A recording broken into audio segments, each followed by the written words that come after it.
La la. All right, it's working. I will begin with a scripture as soon as I find my... Here. This is Proverbs 1, chapter 1, verse 7.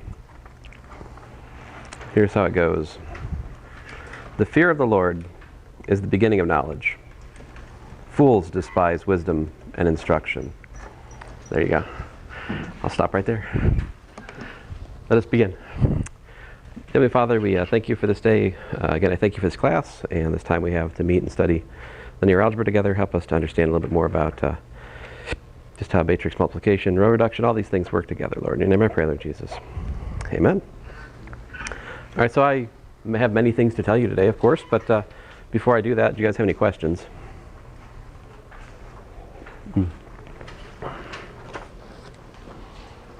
Oh, yeah, top hat is 0344 in case you need the rush. There you go. Don't say I didn't ever do anything for you.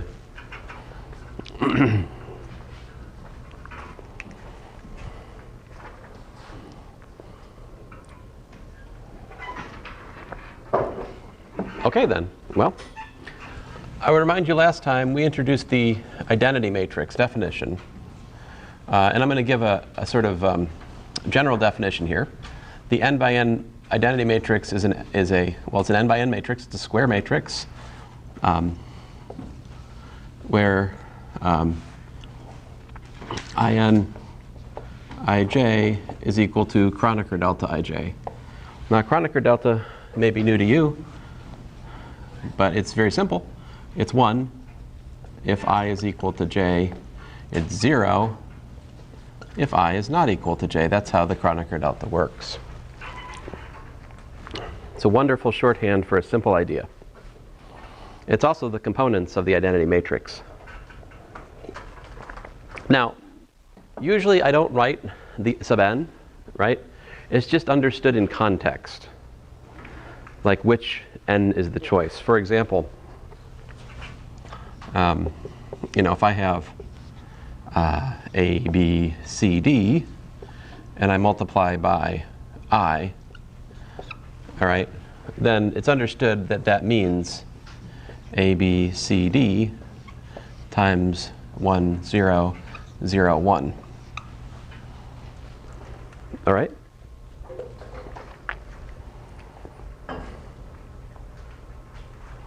And how does that work out? Well, let's work it out.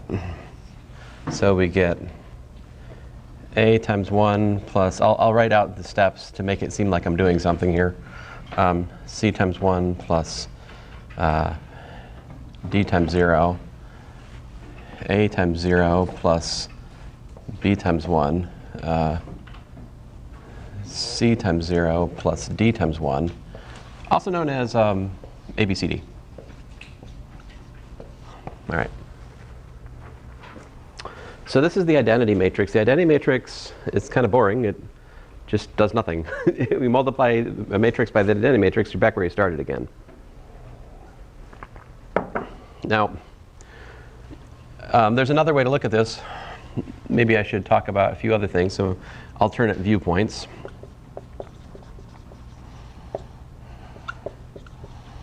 So the more we have, the more ways we have to look at things, the better. So another way we could look at the identity is this, like IN is nothing more than a stack of column vectors.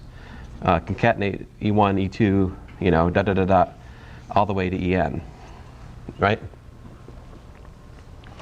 That's what the identity matrix is.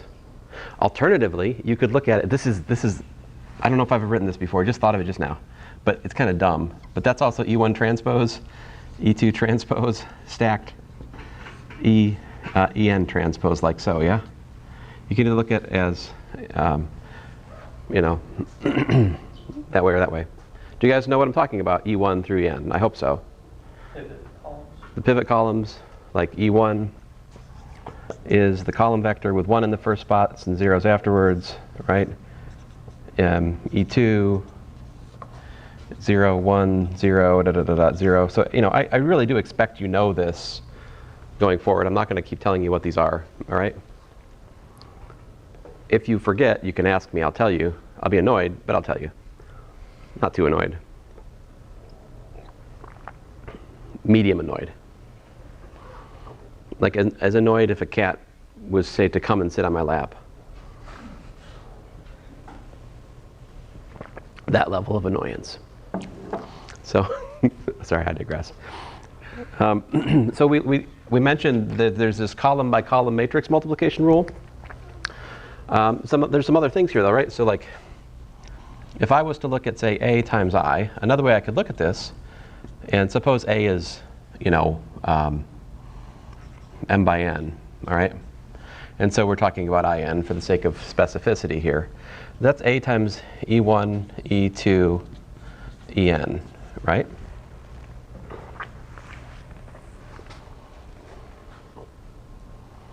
But what did we learn? We learned that matrix multiplication can also be done column by column. So this is the same as AE1, AE2, right? AEN. But what else did we learn?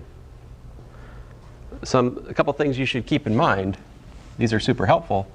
A times EI is in fact equal to the ith column of A. Likewise, EI transpose times A, although I probably should put a bar on this because it would have to have a different size if A is m by n, is equal to rho, let me put a j here. I'll keep it that whatever. Fine, I'll use a different index. I have trouble making choices. Rho j of A. So here, EI is an Rn. Oh man, I can't write up here. And here, I'll write down here, make my life easier. EJ is an element of Rm.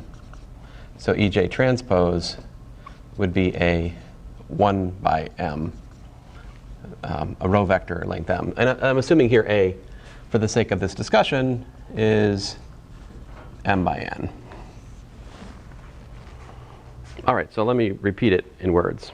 If you take a matrix and you multiply it, right, on the right, by the ith standard basis element, what you get is the ith column of the matrix. That's it. On the other hand, if you take a matrix and multiply it by the transpose of the jth standard basis element on the left, you get the jth row, right? So what are we looking at here?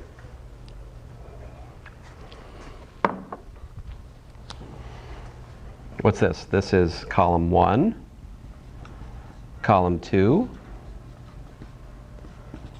column n of A, right? That's just a fancy way of writing what? Do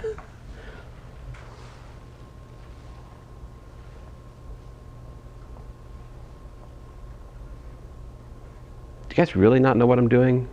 Or are you just afraid? You're like, we'll never tell. Yes, that is just matrix A. Very good. Thank you. What if we did the same calculation on the other side? Check it out, right? If I do IM times A, so here the m by m, right? And so I've got like my stack of, and I used a bar here. Just the reason I do that is if I have two different copies of Rn floating around and they have different sizes, I like to use a different notation for the standard basis for one and the other so I can distinguish which one is which. This doesn't always matter, but just because there is a distinction here, I'm making a distinction. So E bar 1 transpose is a length m column vector. E bar 2 transpose E bar m transpose. That times A, what's that equal to? Remember the row by row rule? So E1 transpose A, bar transpose, E bar 2 transpose A, EM bar transpose A. What you got? You got yourself row 1 of A, row 2 of A, row M of A. What is this? What are we looking at here? A. All right. In the words of Fonzie, A. Oh, so you guys still know about that. All right, good. Happy day to me. Where am I? Okay, so the identity matrix does this, right? And it does that whether it's a matrix or it's a vector, right? Identity times a vector is also equal to the vector again. Are we clear on what this identity matrix is? Can I go on? I'm going to go on. I wanted to showcase you guys some of these ideas again, because you might think it's just a one-off, it's just something I'm saying in passing, but actually this is really important and it's very helpful in working quite a number of problems in here. This idea that the matrix times the standard basis either gives us a column or a row, depending on whether we're multiplying, by a column vector to get a column or by a row vector to get a row. You can put these two things together, and what do you get? What if you've got, like E bar I transpose A times E J? What's that give us? E bar I transpose times what? Times like column J of A, right? But what does that do? That selects the ith component of the jth column, also known as Aij. So if you want to select a component of a matrix, you can multiply on the left by the row vector I, and on the right by the column vector Ej, and that will select the ijth component. So that's kind of cool. It's a way of selecting components using matrix multiplication. All right, so let's go back to then talk about systems of equations again.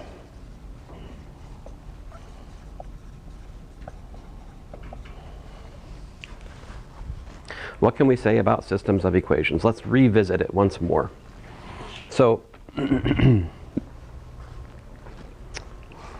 if we had, you guys remember how it goes, a11 x1 plus plus a1n xn equals to b1, and that goes on and on. Eventually you get to the mth one. So we're talking about m as in mommy equations and n as in nanu unknowns. This we could repackage, right, as a x equals to b. That is the matrix form of that system of equations, right? And I think you guys know what A is now, right? A is the coefficient matrix. In this setup here, of course, A is equal to the matrix with Aij in it, right? And this B is, well, I can just write it out, but B, fine, I'll write it out. B1, B2, Bm. All right, great. If B is non-zero, it's what? It's inhomogeneous, right? If B is equal to 0, it's homogeneous.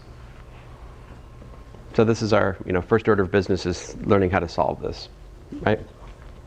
And so what have we seen? We've seen that we can solve this, just to summarize. So summary, we calculate the reduced row echelon form of the the augmented coefficient matrix AB to solve AX equals to B, right? And we've seen that we can either write the solution, in a scalar format, like x1 equals blah, x2 equals blah, x3 equals so forth, or we can write it in vector parametric form, right? So like the vector parametric form. Anybody need to see the vector parametric form? You don't know what I'm talking about? Let me just take a minute, make sure we're all on the same page here. What's vector parametric form? Let me just suppose, example 2 here, suppose that you found that the reduced row echelon form of your augmented coefficient in matrix in B worked out to, let us say 0, 1, 0, 0, 2, minus 3, 0, 0, 1, 7, 0, minus pi. And then over here you got a, I don't know, 13. And we haven't done 42 yet. Here, 42. All right, suppose that's what the reduced row echelon form of your matrix works out to. Okay? And furthermore, let's suppose that we're using the notation we're denoting our variables by kind of the boring x1, x2, x3. Is that sacrosanct? Well, no. I mean, sometimes we use x, y, z, w, or other stuff, but you know, for me being boring, I'll just say I'm using that set of variables, right? Okay, so the vector parametric solution goes like this. X is my solution, and I'll write it out here. First of all, there's x1. Because x1 is free here. What's x2 equal to? See, x2 is equal to 13, right? Minus 2x3 plus 3x4 plus pi x6. So what I've done there is I've taken the liberty of thinking in my mind what the top row represents, right? The top row represents x2 plus 2x3 minus 3x4 minus pi x6 equals to 13, right? And I just solved that for x2. So this, what I just wrote here, is logically coming from this one, all right? What's up next? So x1, x2, this is x2, right? And then x3 is, well, x3. And then you got x4, which is, well, x4. And then, oh, x5 is interesting. So this says, x5 says, x5 is equal to what? 42 minus 7x6. So I got 42 minus 7. Notice that the number which appears in the reduced row echelon form of the matrix is opposite in sign as opposed to what appears in the vector parametric solution. I hope you understand why that is, right? Just in case you don't, here it is again. x5 plus 7x6 is equal to 42. Therefore, x5 is equal to 42 minus 7x6. That's what I did logically to get from there to there, all right? And then finally, what's left? x6. All right. So if I was writing it as vector parametric, I'd like to write, vector parametric means, I mean, the best form of it is to write the solution as a linear combination of vectors, right? So I'm not quite done yet, technically. I really should factor out the free parameters here. Like there's an x1 with a 1, 0, 0, 0, 0. So many zeros. It's supposed to be a 6 vector, right? Yeah. That's my x1. And then plus x2 times what? Well, not x2, x3. And x3, I've got a minus 2, a 1, a 0, a 0, and a 0. How many zeros do I got? 3 trailing zeros, okay. I think I missed something. Oh, what did I miss? How many x3s are there in the first component? 0, so there's a 0 there.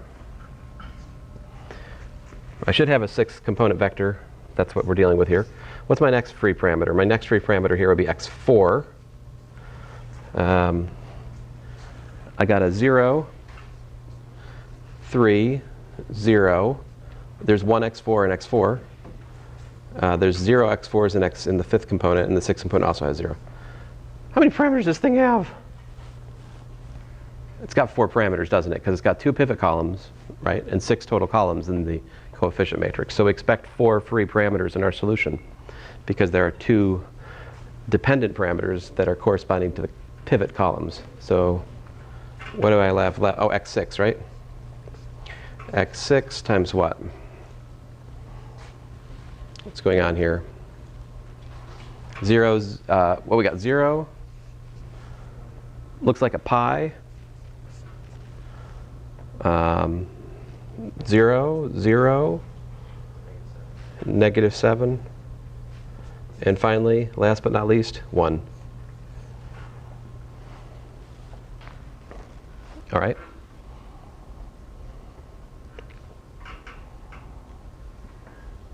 So what do these vectors do? Let me label these vectors something other than what they are for the sake of ease of discussion. Let's call this thing v1, Let's call this vector v2. Let's call this vector v3. Let's call this vector v4, right? Every last one of these will be solutions. These will all solve what? See, have we even accounted for the constant terms here yet? Like, well, there's also a what? Plus what? 0. There's a 13 there. And then nothing. 42. And then a nothing, yeah, 0. So this right here, in the language of differential equations, we might call VP for like the particular solution, right? So if you want me to kind of give you a recap what would happen here. Now it's really hard for me to show this to you because I didn't give you an A, which you know, I didn't tell you what A is, right? I just told you what it row reduced to. Would you like me to give you a matrix A which takes this as its solution? Check it out. So let me think a bit. I'm going to use things that you guys don't know about. And, yeah, it's just going to be 0. That much is kind of, that much is written in stone. So let me do 3, 7 there. And I'm going to put, let's see here, 1, 1 over here. That's going to make this 6, 14. That's going to make this minus 9, minus 21. And buggada.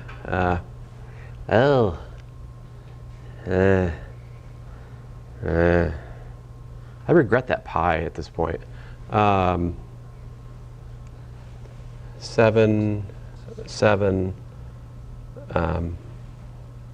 minus 3 pi minus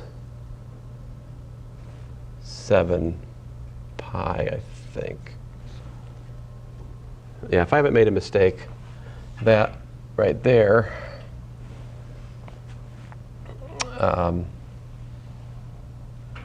let's see here. I have to think about this a little bit more. So here,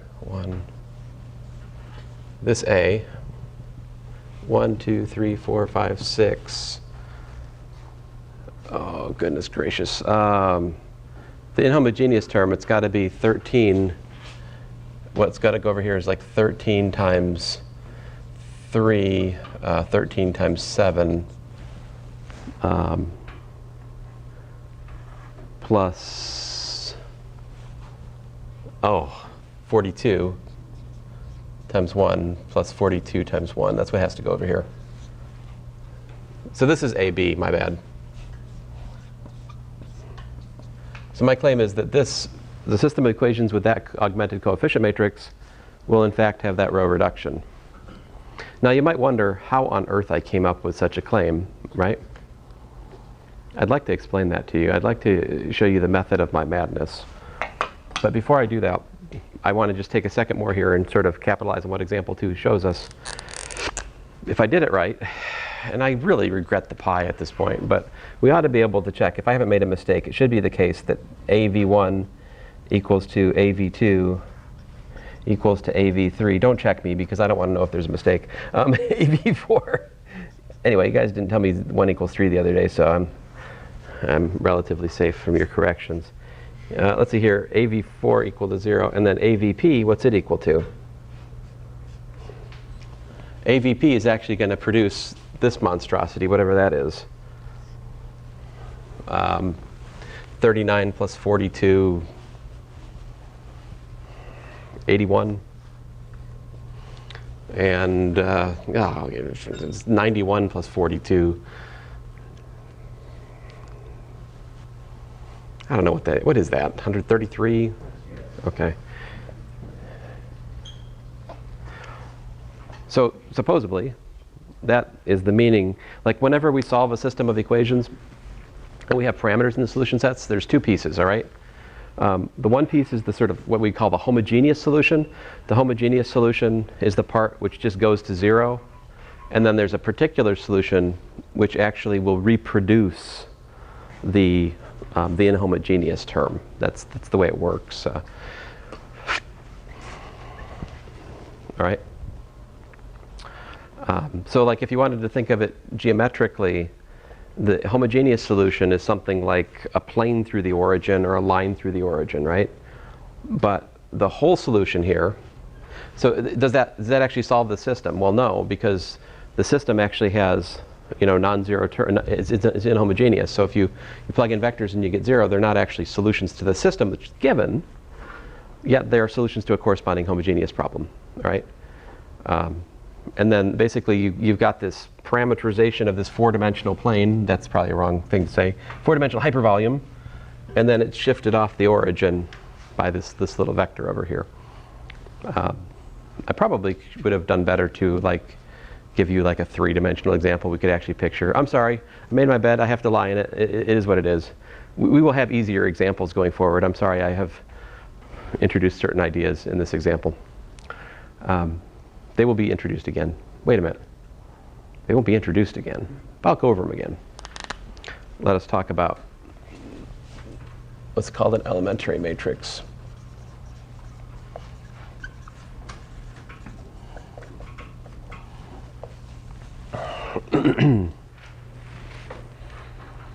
So, check this out. Example 3. Let's take the 3x3 identity matrix. All right. And the question? No?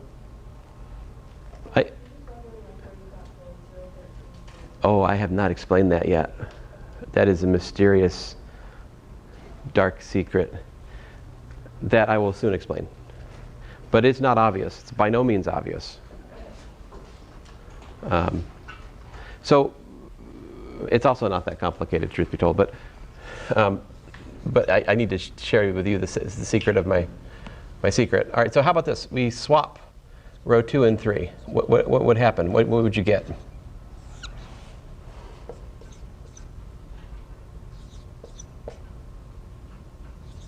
Right? How about what if we instead did row 2 plus row 1? What would that give us?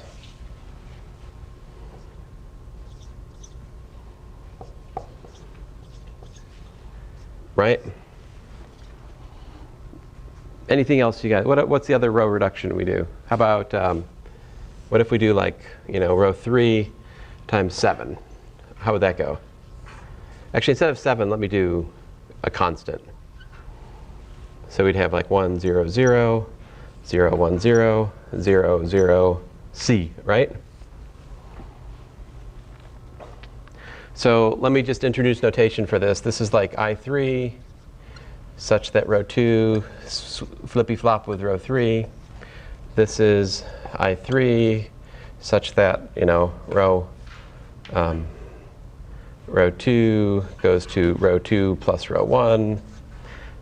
This is, let's say, I3 such that row 3 goes to C row 3. All right. So each one of these is an example of what's called a quote-unquote elementary matrix. So why do we care about elementary matrices? Mostly of theoretical use, so I'll try to be not too long-winded about them. It's really simple what they do, though. Check this out. If I have a matrix, let's say, let's see here. I'll do A, B, C, D, E, F, G, H, I, right? If I take that matrix and I multiply it by this guy, what happens?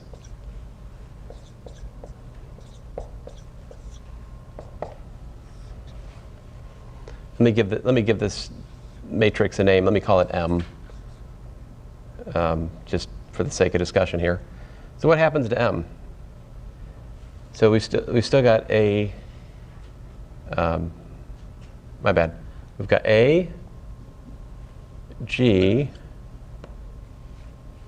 D. We've got B, H, E. We've got C, I, F. Whoa, what's that? What happened to the matrix? Can you see it? Swap the same rows, didn't it? That's weird, isn't it? All right. What happens if I do the next one? 1, 0, 0, 1, 1, 0, 0, 0, 1 times the matrix M again.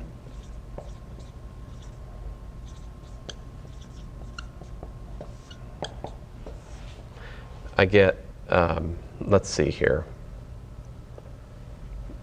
A, B, C for the top row, and then I get A plus D, B plus E,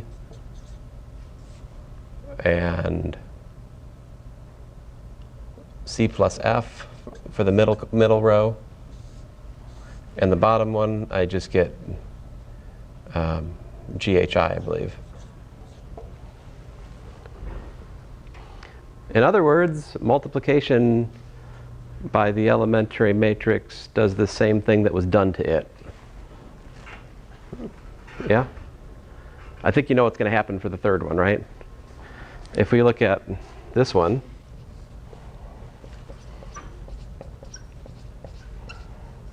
times, you know, A, B, C, D, E, F, G, H, I. We're just going to get the same matrix back again, the first two rows unaltered, and the third one gets multiplied by, oh, my bad, I've used the same letter again. It's okay. How can I make it weird? I'll put a bar on this C. There you go. Now you can tell the difference.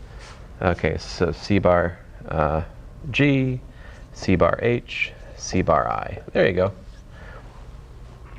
So there's a theorem here, right? So this is the theorem. If EI is equal to the identity, the n by n identity matrix, such that the ith, row operation is done to I, right? All right. Then then EI times A is equal to matrix obtained by doing ith row operation to A. I gave you 3 examples of this for a 3 by 3 matrix, but guess what? This is generally true. All right? And you might say, well, that's kind of cute. Who cares? Well, fair enough. But it actually allows us to establish the truth of many, many things, some of which are far from obvious. And it really is the foundation of our logical understanding of what's called the inverse of a matrix. All right, so what's the inverse of a matrix? Well, then I have to go back to the start of what we did today and tell you what is an inverse. What do you guys think an inverse matrix is? So you notice that this thing I'm erasing at the moment, the identity matrix, serves like the number 1 for matrix multiplication, right? So the real question I'm beginning to ask here is, can we divide a matrix? Can we divide by a matrix? And the answer is never. Like when one talks about dividing by matrices, we insist upon talking about multiplication by the by the inverse. You might be like, well, so you're really dividing. I'm like, okay, fine, but I'm just warning you. Some mathematicians will think you're stupid if you say you're dividing by a matrix. I'm not really one of them. Other mathematicians will just say I divide by a matrix. These are questions of tact, I suppose. But here's the definition.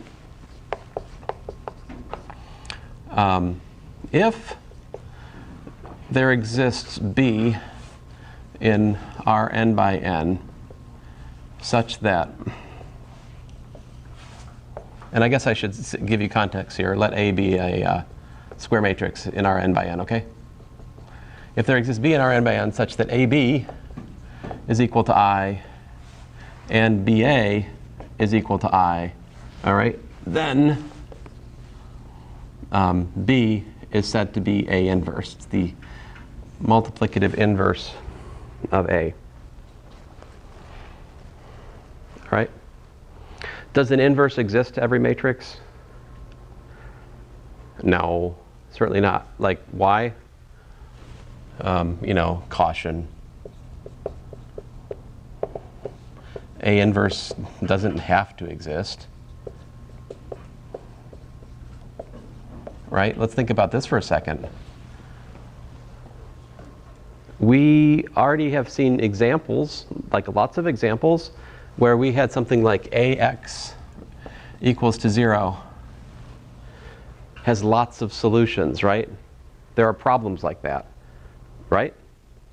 We can have AX equals to 0 with lots of solutions. And lots, to use the technical, lots and lots and lots. I could go on of solutions, right? Infinitely many. Consider this. If A inverse exists, then what can you say? A inverse times AX, right, is equal to A inverse times 0. What's anything times the 0 vector? It's 0. What's A times A inverse? By definition, the identity matrix, right? And what's the identity matrix times anything? It's the anything. So what does this tell us? This tells us without equivocation that the solution is 0. But that's a problem because, in fact, there could be infinitely many solutions, right? So what does this tell us? This tells us that if we're looking at a matrix and it's one for which the homogeneous equation has infinitely many solutions, the inverse matrix cannot exist. Does that make sense? So we can, from what we already know in this simple algebra calculation, we already know that like there are many matrices which cannot be inverted. All right. So there's that. All right. But fun fact, and we'll talk a lot more about invertible matrices another day. Like I'm just throwing this out here to get us started, okay? But fun fact, any elementary matrix is invertible.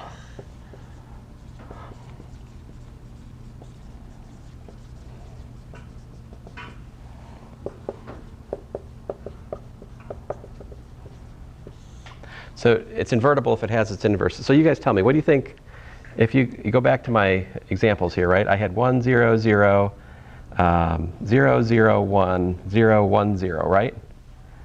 What do you think so this was the elementary matrix we obtained by doing what? Swapping rows 2 and 3. What do you think the inverse to this matrix is? How would you undo swapping rows 2 and 3? Yeah?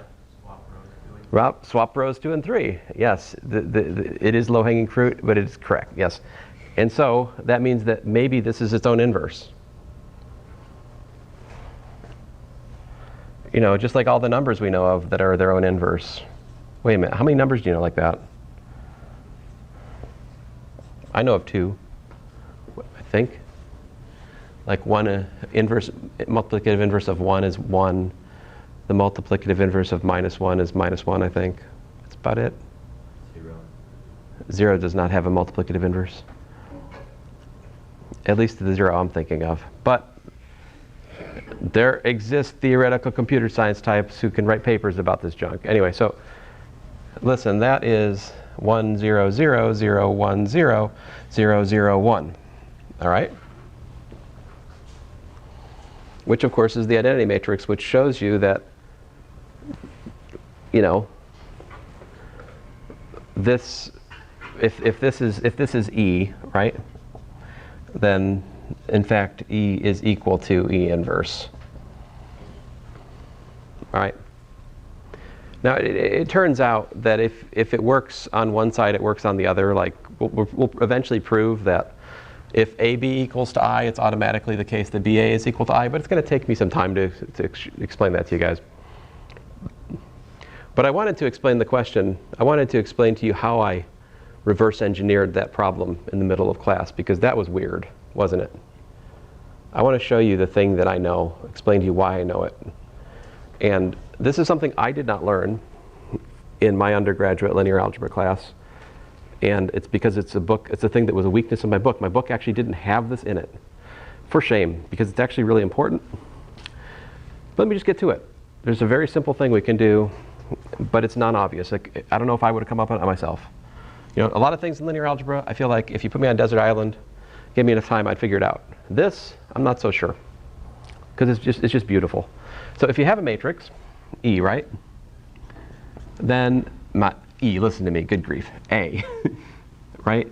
Then you can do one row reduction, let's say, to get to R1. You can do another row reduction to get to R2.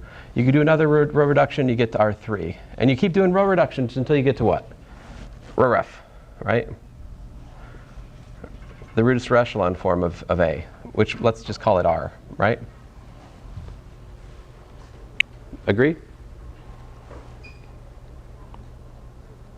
This is a summary of what we did. We just did, you know, finitely many. I guess I shouldn't just say 3, but there's a dot, dot, dot here, right? Maybe I should put the dot, dot, dot here and say that this is the kth one, and we'll make that equal to that. All right, so then if you think about this, well, to get to R1, we can do what? R1 is equal to like what? E1 times A, right? There's an elementary matrix that if we multiply on the left by A, it gets us to the first row reduction. How do you get to the second row reduction? It's the second elementary matrix times the previous step, right? And this goes on until you get to the final step. RK is going to be like EK times the, you know, the one came right before it. What happens when you put these all together? What do you got? You've got that the reduced row echelon form is in fact equal to EK times EK minus 1, dot, dot, dot, dot, E3, E2, E1, A.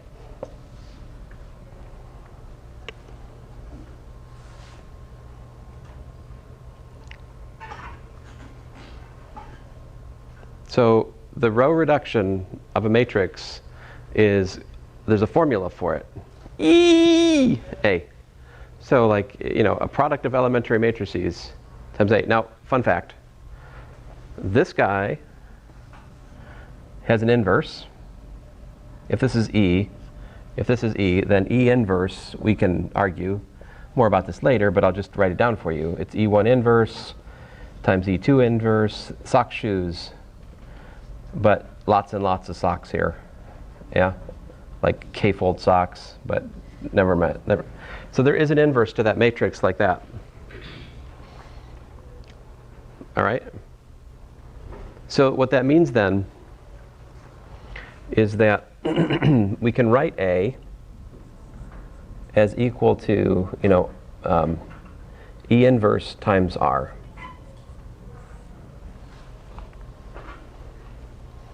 Okay? There's a single invertible matrix that you can multiply by your matrix to get to the row reduction, and vice versa. You can solve for the matrix as an invertible matrix times the row reduction. We can write A in that way. And so you might say, well, how does that doesn't explain this at all, does it? No, it doesn't. Not yet. So we talked a little bit about the span in here already, right? There's a term that appears in your homework that I haven't defined yet, which is linearly independent, all right, and linearly dependent. There's just like one homework problem on this, so we'll talk more about it Monday. I think everything else in the homework you ought to be able to do already, but admittedly I haven't defined linear independent yet. Okay, so we'll talk more about that Monday. Let me talk about linear dependent today, though. Linearly dependent, what's that mean?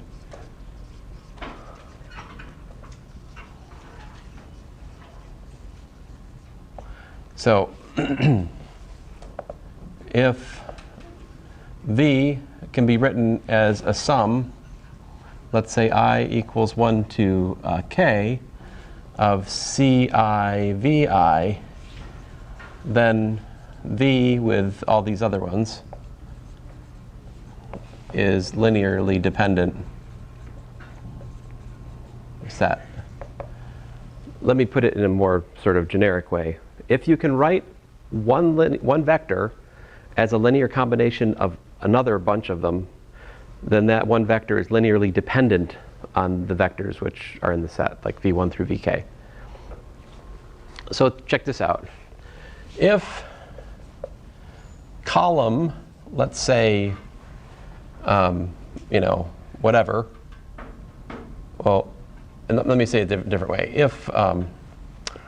If b, I don't want to use b, my bad, I'll get it eventually here. So if v is equal to a sum I equals 1 to n of ci column I of a, right? Suppose that a vector is linearly dependent on the columns of A. In other words, you can write a vector as a linear combination of the columns of A. What happens if we multiply that by this matrix E that I was just talking about? What do you got? EV is equal to what? The sum I equals 1 to n of ci e equal I of A.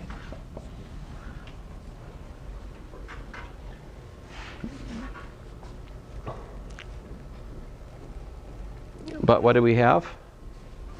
Remember that remember that R is equal to EA, right?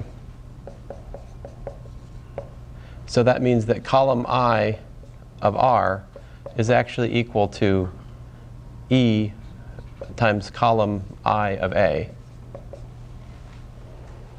using the row by row, column by column matrix multiplication.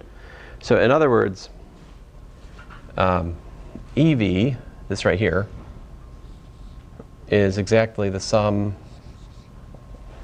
I equals 1 to n of ci column I of R.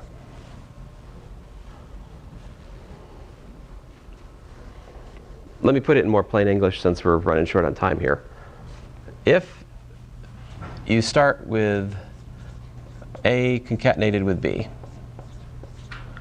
that will reduce to, in our current notation, the row reduction of A, which is R, and then this EV is what you're going to have over here in B. Maybe I should just say EB. All right. I'll have to write this out again another day. I'm sorry, there's some duplication in my lecture, my bad. But long story short here, whatever linear combination you can see amongst the columns of the vector A, they must also be present amongst the columns of the row reduction. Row reduction maintains linear dependencies between the columns of the matrix. So what do I mean? How do you see linear dependence here? So like here, how is column 3 linearly dependent on column 2? It's just twice column 2, right? Column 4 minus 3 times column 2, right?